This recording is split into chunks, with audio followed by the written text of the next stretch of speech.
Hello everyone, welcome back. Today, we're going to learn about adjectives. An adjective is a word that describes a noun or a pronoun.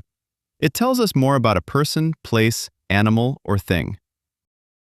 For example, she has a beautiful smile. The big dog is sleeping. I bought a new phone. The words beautiful, big, and new are adjectives because they describe the nouns. Adjectives usually come before a noun.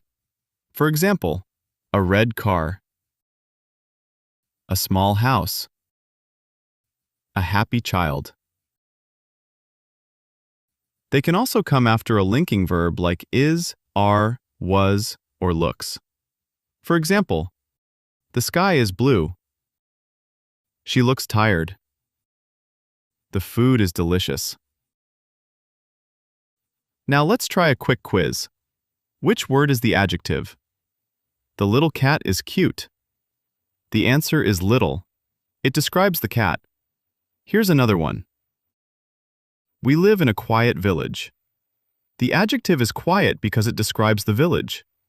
That's all for today's lesson. Remember, adjectives make your English more interesting and more descriptive. Thanks for watching. Don't forget to like, subscribe, and see you in the next lesson.